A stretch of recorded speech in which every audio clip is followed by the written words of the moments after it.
기도드리시겠습니다. 우리를 사랑하시는 주님, 세상과 사람들이 우리를 두렵게 해도 오직 주님의 사랑 안에서 우리는 평안합니다. 주님의 사랑만이 우리의 소망이심을 고백합니다. 우리를 영원히 사랑하시는 우리 주 예수 그리스도의 이름으로 기도드립니다. 아멘. 오늘은 내가 나를 사랑하느냐 라는 말씀으로 주님의 은혜를 함께 나누도록 하시겠습니다. 자, 우리가 드라마나 영화를 볼 때에도 어딘가 좀 어수룩하고 실수도 좀 하고 불쌍해 보이는 인물한테 정이 가게 마련입니다. 신경이 쓰입니다. 또 반대로 완벽한 인물은 좀 부담스럽습니다. 성경을 볼 때에도 사도 바울 같은 분은 지나치게 완벽해서 바늘로 찔러도 피 한 방울 안 나올 것 같습니다. 독사가 물어도 끄떡없었는데 바늘쯤이야 말할 것도 없습니다. 하지만 또 성경에서 이상하게 우리의 마음이 가고 이상하게 신경이 쓰이는 사람들도 있습니다. 대표적으로 구약에서는 야곱이고 신약에서는 베드로입니다.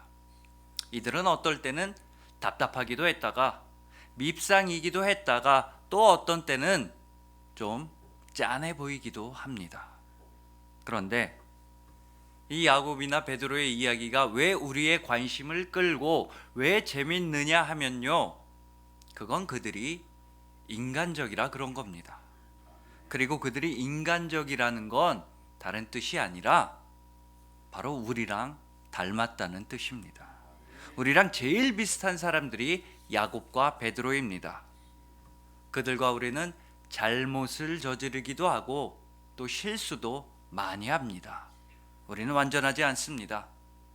그렇지만 때론 또 우리는 놀라운 믿음의 고백과 믿음의 행동을 하기도 합니다. 이 세상이 감당할 수 없는 믿음을 아름답게 드러낼 때가 있습니다.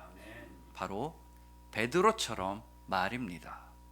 그러니까 베드로는 곧 우리입니다. 베드로는 우리의 모습입니다. 그리고 예수님께서는 언제나 변함없이 베드로를 사랑하셨고 위로해 주셨으며 지금 이 순간에도 우리를 사랑하시고 위로해 주십니다.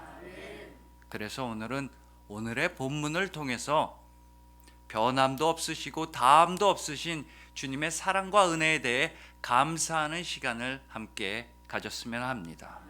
오직 예수님만을 사랑하고 또 예수님께서 사랑하시는 여러분들을 주님의 이름으로 축복합니다. 자, 오늘 본문에서 예수님께서는 베드로에게 매우 결정적인 질문을 3번 하십니다. 내가 나를 사랑하느냐? 예수님의 이 말씀을 이해하기 위해서 우리는 오늘 본문 직전의 상황과 베드로의 삶 전체를 함께 살펴볼 필요가 있습니다. 우선 오늘 본문 바로 앞에서 부활하신 예수님께서는 두려움과 불안에 떨고 있던 제자들을 친히 찾아가셨습니다. 찾아가셔선 요한복음 20장 19절에서도 또 요한복음 20장 26절에서도 제자들에게 이렇게 말씀하여 주십니다. 너희에게 평강이 있을지어다. 너희에게 평강이 있을지어다. 부활 이후 2번의 방문에서 예수님은 제자들에게 부활의 소망, 부활의 믿음을 부어주시고 불러 일으키셨습니다. 그러면서 영원한 평안을 그들에게 선물로서 주셨습니다. 그러나 예수님께서 친히 평강하라, 두려워하지 말라고 말씀하셨는데도 그 마음에 평안을 찾지 못했던 제자가 있었으니 바로 오늘 본문의 베드로였습니다. 왜냐하면 이 베드로는 다들 아시다시피 예수님께서 잡히시던 그 밤에 예수님을 두고 도망쳤으며 예수님을 모른다고 3번이나 부인했기 때문입니다. 그 후로 베드로는 아마도 계속해서 죄책감에 사로잡혀 고통을 받았을 것입니다. 부활하신 예수님의 얼굴을, 자기가 배신했던 그분을 똑바로 바라볼 면목조차 없었을 것 같습니다. 부활하신 예수님을 직접 뵙고도 제대로 된 회개를 하지 못했고 주님께서 주신 사명에 대한 깨달음이 없었던 베드로는 매우 이상한 행동을 하고야 맙니다. 요한복음 21장 2절과 3절입니다.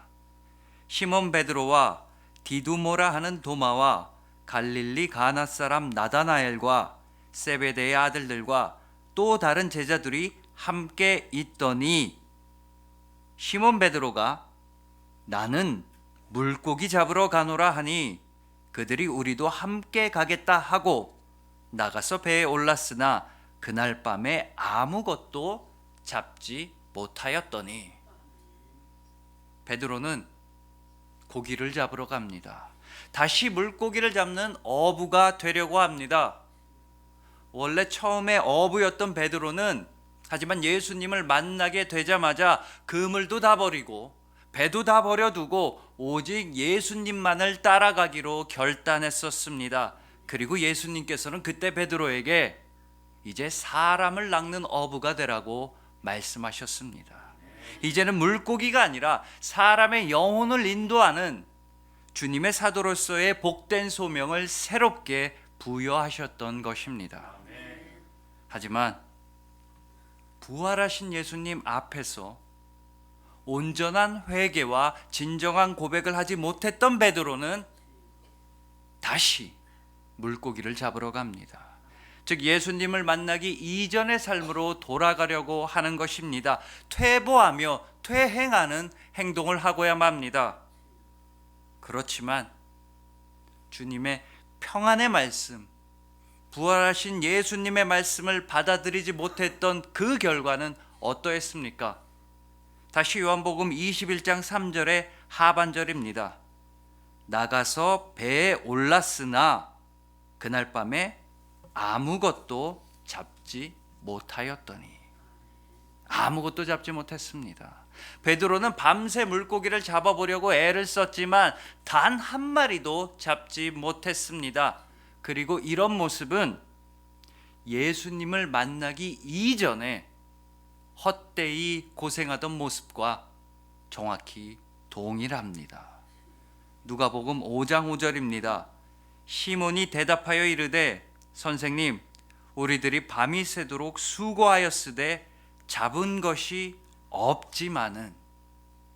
시몬 베드로는 예수님을 만나기 이전에도 밤새 허탕만 쳤던 적이 있었습니다. 그리고 베드로가 부활하신 예수님의 평안의 말씀을 자기 것으로 받아들이지 못했을 때 또다시 허탕만 치고 고생만 하는 인생으로 돌아갔습니다.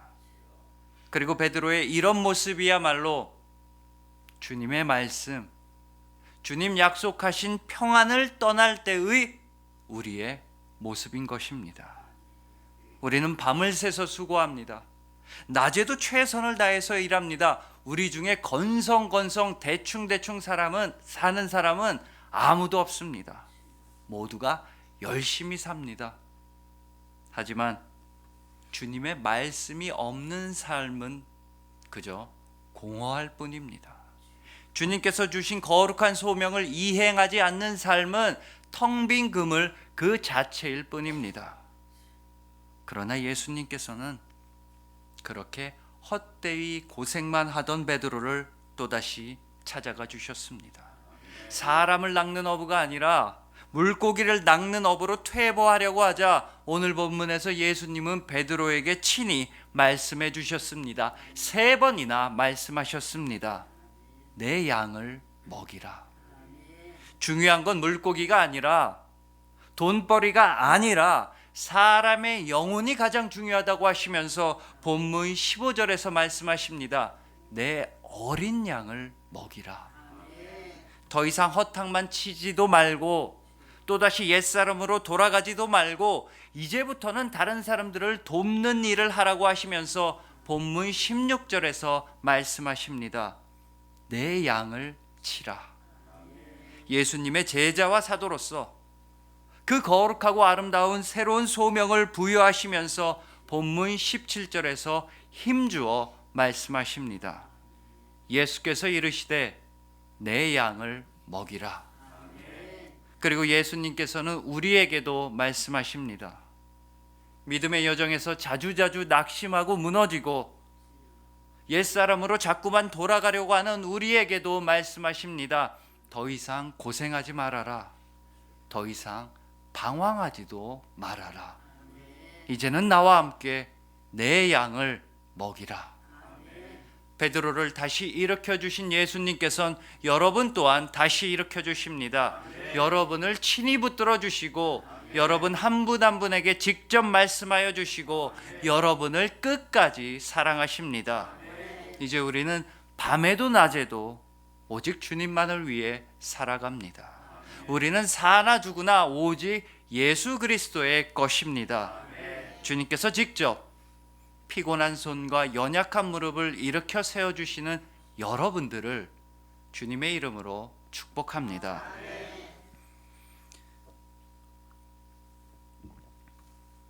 자, 우리나라 사람들이 참 좋아하는 말 중에 3세번이라고 있습니다.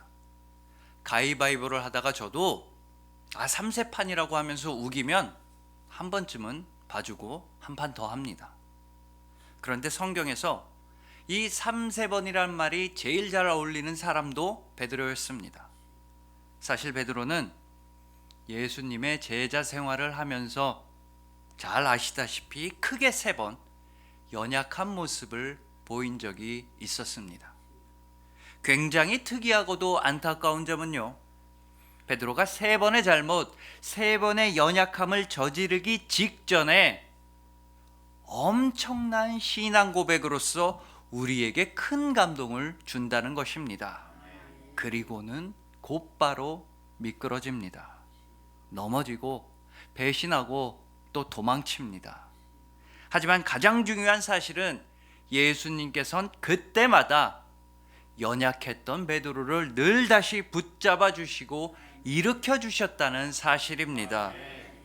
자, 베드로가 첫 번째로 연약한 믿음을 드러냈던 사건은 바로 마태복음 14장에 있습니다. 이 마태복음 14장에서 제자들은 풍랑이 추는 한밤중의 바다에서 겁을 집어먹고 있었습니다. 그리고 예수님께서는 바다 위를 걸어서 제자들에게 다가와 주셨습니다. 이때 베드로는 대담한 용기와 그보다 더 대단한 믿음의 고백을 합니다. 마태복음 14장 28절부터 29절입니다. 베드로가 대답하여 이르되 주여 만일 주님이시거든 나를 명하사 물 위로 오라 하소서 하니 오라 하시니 베드로가 배에서 내려 물 위로 걸어서 예수께로 가되. 이때 베드로는 파도도 무서워하지 않았고 바람이나 바다도 무서워하지 않았던 것입니다. 오직 예수님만을 바라봤으며 예수님께서 오라고 말씀만 하시면 바다 위로 뛰어들어가겠다는 것입니다. 이건 놀라운 믿음의 고백입니다. 베드로의 이 신앙 고백을 들으신 예수님께서는 오라 라고 말씀해 주셨고 베드로는 물 위를 걷게 되었습니다. 자, 성경에서 물 위를 걸었던 사람은 한 명도 없었습니다. 출애굽할 때 이스라엘 백성들도 홍해를 가르고 땅 위를 걸어갔던 것입니다. 여호수아 때의 이스라엘 백성들도 요단 강물이 멈춰 섰을 때 땅 위로 걸어갔습니다. 그리고 엘리야와 엘리사라는 구약의 위대한 선지자들도 겉옷으로 요단 강물을 갈라지게 한 후에야 마른 땅을 건너갔을 뿐입니다. 그렇지만 베드로는 예수님을 향한 놀라운 믿음으로써 물 위를 걸어갔던 최초의 사람이 되었습니다. 하지만 매우 안타깝게도 베드로가 물 위를 걷게 되자마자 그는 겁을 먹었습니다. 믿음은 사라지고 공포로 가득 찼던 베드로는 물속으로 빠져들어만 갔습니다. 그때 예수님께서는 친히 또 즉시 손을 내밀어서 베드로를 붙잡아 주셨습니다. 마태복음 14장 31절입니다.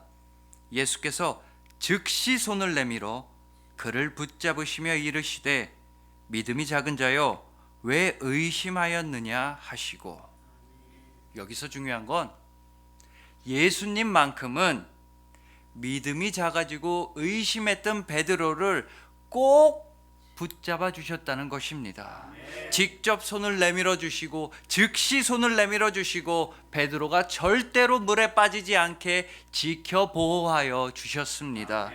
이것이 바로 베드로의 첫 번째 연약함이자 동시에 예수님께서 그를 일으켜 세워 주신 첫 번째 사건이었습니다. 자, 다음으로 베드로가 두 번째로 연약한 모습을 보였던 사건은 예수님의 순환예고 직후에, 그러니까 예수님께서 십자가에서 돌아가셔야만 한다고 말씀하신 직후에 일어났습니다. 하지만 이때도 베드로는 먼저 성경 전체 중에서도 가장 완벽한 신앙 고백으로서 우리에게 큰 감동을 주었던 것입니다. 자, 마태복음 16장을 보면 가이사랴 빌립보라고 하는 동네에서 예수님께서는 제자들에게 질문을 던지신 적이 있었습니다. 마태복음 16장 13절부터 15절입니다. 예수께서 빌립보 가이사랴 지방에 이르러 제자들에게 물어 이르시되 사람들이 인자를 누구라 하느냐? 이르되 더러는 세례 요한, 더러는 엘리야, 어떤 이는 예레미야나 선지자 중에 하나라 하나이다. 이르시되 너희는 나를 누구라 하느냐? 이때 예수님께서는 제자들에게 두 가지 질문을 던지셨습니다. 첫째, 사람들은 나를 누구라고 하느냐? 둘째, 너희는 나를 누구라고 하느냐? 우리가 주목해야 하는 건 예수님께서 왜 하필이면 가이사랴 빌립보라는 장소에 이르르셨을 때, 그곳에 들어가셨을 때 이런 질문을 하셨느냐일 것입니다. 자, 가이사랴 빌립보는 구약 시대에는 바알갓이라고도 불렸습니다. 이 장소는 이스라엘에서 가장 아름답고 가장 풍요로운 지역 중에 하나입니다. 원래 이 도시는 가이사 아구스도, 즉 로마 황제 카이사르 아우구스투스가 헤롯 왕한테 하사한 도시였습니다. 근데 이 헤롯 왕의 아들 빌립은 로마 황제한테 잘 보이려고 이 도시에 카이사르의 칭호를 붙여서 가이사랴라고 하면서 로마 황제한테 진상했습니다. 다만 지중해 연안에 있는 항구 도시 가이사랴라는 도시가 이미 똑같은 이름의 도시가 있었기 때문에 빌립은 자신의 이름도 넣어서 가이사랴 빌립보라고 불렀던 것입니다. 어쨌든 이 도시는 헬라 문명과 로마 제국의 중심지로서 예수님 당시에는 대부분 이방인들이 거주하는 곳이었습니다. 그렇기에 그 도시는 우상 숭배가 넘쳐나는 곳이었습니다. 각종 신들을 위한 신전이 있었고 도시의 이름답게 로마 황제에게 바쳐진 신전까지도 있었습니다. 그러니까 한마디로 이 가이사랴 빌립보는 정치적으로는 로마 황제를 숭배하는 곳이었으며 종교적으로는 우상 숭배가 판을 치는 곳이었다는 말씀입니다. 자, 한번 생각해 보십시오. 이 대도시 가이사랴 빌립보에서 수많은 사람들이 북적대고 수없이 많은 우상 숭배가 이루어지는 이 가이사랴 빌립보에서는 이곳저곳에서 로마 황제를 칭송하는 소리가 들려옵니다. 여기저기서 우상에게 제사하는 광경이 펼쳐지고 있습니다. 로마 황제 숭배와 우상 숭배가 끊이질 않고 벌어지는 곳이었습니다. 그리고 예수님과 제자들이 이 가이사랴 빌립보에 도착하자 이방인들과 우상 숭배자들은 예수님과 제자들을 아주 집중해서 바라보고 있었습니다. 두 눈 똑바로 뜨고 귀를 기울여 가면서 요새 주목받는다고 하는 이 무리가 과연 어떤 말을 할지 호시탐탐 지켜보고 있었습니다. 이렇게 두렵고 떨리는 와중에 이런 우상 숭배와 황제 숭배의 한복판에서 예수님께서는 제자들에게 질문을 던지셨던 것입니다. 사람들은 나를 누구라 하느냐? 제자들은 대답합니다. 사람들은 예수님 보고 세례 요한이라고도 하고 다른 사람들은 엘리야나 예레미야 같은 선지자 중에 한 사람이라고 대답합니다, 선생님. 그리고 예수님은 한 번 더 물어보십니다. 그렇다면 이 세상 사람들이 하는 말 말고 너희는 과연 나를 누구라고 하느냐? 세속적이며 정치적인 사람들 말고 우상 숭배하는 사람들 말고 나를 믿고 따른다고 하는 나의 제자들이여, 너희는 과연 나를 누구라고 부를 것이냐? 이때 베드로는 담대하게 외칩니다. 모든 핍박과 박해가 찾아오게 되어 있는 그 순간에 놀라운 용기와 믿음으로써 예수님께 이렇게 고백합니다. 주는 그리스도시요 살아계신 하나님의 아들이시니이다. 이것이 바로 마태복음 16장 16절에 기록된 베드로의 놀라운 신앙 고백이었습니다. 베드로의 이 신앙 고백을 들으신 예수님께서는 얼마나 기뻐하시고 얼마나 또 흡족하셨겠습니까? 그래서 예수님은 베드로에게 바로 이때 반석이라는 뜻의 베드로라는 이름을 새롭게 주셨던 것입니다. 베드로를 교회의 반석이라고 친히 불러주셨습니다. 또한 예수님은 베드로에게 천국 열쇠도 약속해 주셨습니다. 베드로가 무엇이든지 땅에서 매면 하늘에서도 매일 것이고 베드로가 땅에서 풀면 하늘에서도 풀릴 것이라고 친히 약속해 주셨던 것입니다. 그러나 곧바로 안타까운 일이 벌어집니다.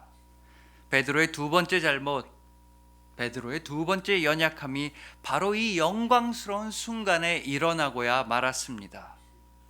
자, 예수님께서는 베드로에게 반석이라고 불러주시고 천국 열쇠를 약속하시는 등 크나큰 약속의 말씀을 해주시자마자 예수님은 이제 십자가에서 돌아가시기 위해 예루살렘으로 올라가셔야 하겠다고 말씀하셨습니다. 그러자 베드로는 그래서는 안 된다고 항변합니다. 심지어 예수님을 붙들면서까지 예수님의 뜻과 계획을 반대했습니다. 즉 십자가를 반대했던 것입니다. 그러자 예수님께서는 베드로에게 이런 혼을 내셨습니다. 마태복음 16장 23절입니다. 예수께서 돌이키시며 베드로에게 이르시되 사탄아 내 뒤로 물러가라. 너는 나를 넘어지게 하는 자로다. 내가 하나님의 일을 생각하지 아니하고 도리어 사람의 일을 생각하는도다 하시고, 베드로는 예수님에게 사탄이라는 말까지 듣게 되었습니다. 너는 반석이다. 너에겐 내가 천국 열쇠를 주겠다 라는 감동적인 말씀을 듣자마자 베드로는 예수님에게 갑자기 사탄이라는 책망까지도 받게 되었습니다. 하지만 이번에도 예수님께서는 베드로를 그냥 내버려 두지 않으셨습니다. 그저 혼만 내신 게 아니라 다시 한번 베드로를 위로해 주시고 일으켜 주셨습니다. 자, 곧바로 이어지는 마태복음 17장에서 예수님께서는 야고보와 요한과 더불어서 베드로를 변화산에 데려가셨습니다. 그리고 예수님께서 영광스러운 모습으로 변화하시는 모습, 또 예수님께서 모세와 엘리야와 대화를 나누시는 모습을 그 세 명의 제자들이 직접 두 눈으로 목격하도록 허락하여 주셨습니다. 또한 하나님 아버지께서는 친히 예수님은 사랑하는 내 아들이다, 기뻐하는 내 아들이라는 음성까지도 제자들에게 듣게 하여 주셨던 것입니다.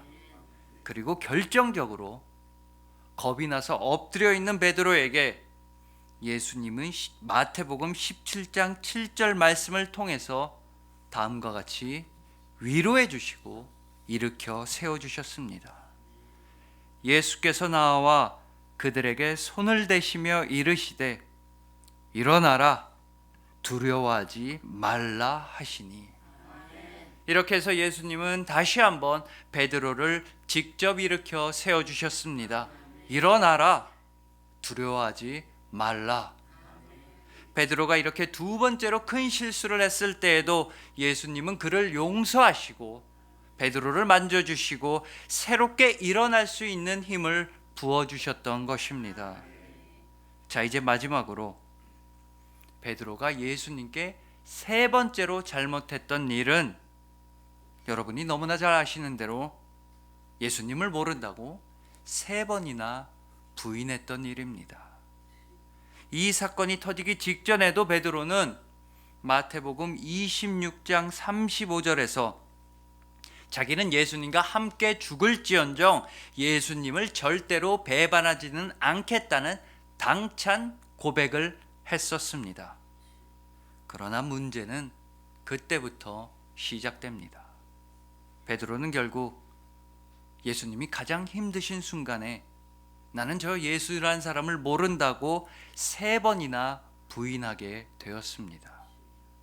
그리고 베드로는 예수님을 배신한 직후에 예수님께서 미리 말씀하신 대로 자기가 예수님을 배반했다는 사실을 깨닫게 되자마자 다음과 같이 행동했습니다.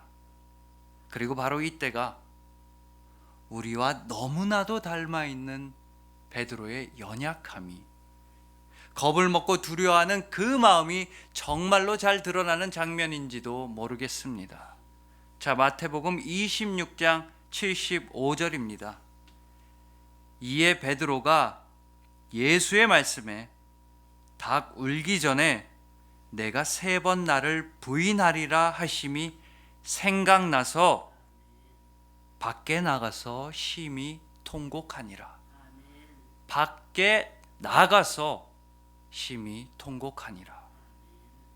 베드로는 마지막에 마지막 순간까지도 밖에 나가서 통곡했습니다. 그 자리에서 눈물을 흘리며 자신의 죄를 회개했다가는 그 자리에서 예수님의 제자라는 사실이 밝혀지고 체포를 당하게 되고 자기도 죽임을 당할까 봐 두려워서 그 자리에선 심지어 울지도 못했습니다.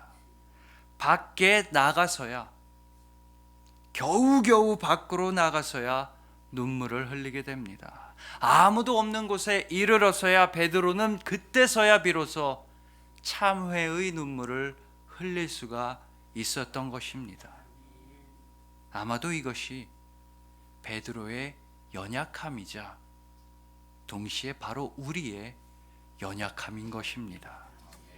하지만 예수님께서는 또다시 한 번 더 베드로를 용서하시기 위해 그를 찾아가 주셨습니다. 세 번이나 예수님을 부인한 베드로에게 또 다른 기회를 주시기 위해서 오늘 본문에서 베드로에게 말씀하십니다. 내가 나를 사랑하느냐? 예수님께서 세 번을 물으시자 베드로도 세 번을 대답합니다. 본문 15절에서도 내가 주님을 사랑하는 줄 주님께서 아시나이다. 본문 16절에서도 주님 그러하나이다. 내가 주님을 사랑하는 줄 주님께서 아시나이다. 본문 17절에서도 주님 모든 것을 아시오매 내가 주님을 사랑하는 줄을 주님께서 아시나이다. 예수님께서는 이렇게 당신을 세 번 부인한 베드로에게 예수님을 사랑한다고 고백할 기회를 세 번 주셨던 것입니다. 이 세 번의 믿음의 고백, 이 세 번의 사랑의 고백을 통해서 결국 예수님께서는 베드로를 완전히 용서하셨다는 사실을 확실하게 깨닫게 해 주셨습니다. 그러니까 결국 예수님은 베드로가 연약하고 부족하여 넘어질 때마다, 쓰러질 때마다 다시 붙들어 주시고 다시 일으켜 세워 주시고 다시 한 번 더 사랑한다고 말씀하여 주셨던 것입니다. 그 예수님께서 이젠 여러분에게 질문을 던지십니다. 예수님을 부인하고 예수님을 버리고 도망쳤던 여러분들을 용서하시기 위해서, 여러분들을 교회의 반석으로 세워주시기 위해서 여러분에게 물어보십니다. 내가 나를 사랑하느냐? 세상을 따라가고 욕심을 따라 살아갔던 그 부족하고 연약했던 과거는 다 잊어버리라고 하시면서 이제 당신께서 확실하게 붙들어 주신다고 약속하시면서 여러분에게 물어보십니다. 내가 나를 사랑하느냐? 예수님은 정말로 여러분을 사랑하셔서 물어보십니다. 세상 그 무엇보다도, 세상 전부보다도 여러분 한 사람 한 사람을 훨씬 더 아끼시고 사랑하시기 때문에 여러분에게 친히 물어보십니다. 내가 나를 사랑하느냐? 예, 주님, 제가 주님을 사랑합니다. 저는 주님만을 사랑합니다. 주는 그리스도시요 살아계신 하나님의 아들이십니다. 바로 이 고백이 여러분의 영혼의 고백, 믿음의 고백이 되리라 믿습니다. 예수님께서는 여러분을 영원토록 사랑하십니다. 그리하여 이제는 옛사람을 다 벗어버리고 주님의 사명자로 다시 태어나신 여러분들, 그 어떤 상황 속에서도 오직 주님만을 사랑한다 고백하시는 여러분들, 주님께서 영원히 사랑하시는 여러분들을 진심으로 사랑하고 축복합니다. 기도드리시겠습니다. 우리를 사랑하시는 주님, 우리가 지쳐 쓰러질 때마다, 우리가 두려워할 때마다, 그때마다 언제나 우리를 붙들어 주시고 다시 한번 일으켜 세워주시니 감사합니다. 우리는 연약하고 부족하나 주님께서는 우리에게 온전한 믿음과 신실한 고백을 허락하셨습니다. 오직 주님만을 사랑합니다. 오직 주님만을 사랑합니다. 우리를 영원히 사랑하시는 우리 주 예수 그리스도의 이름으로 기도드립니다. 아멘.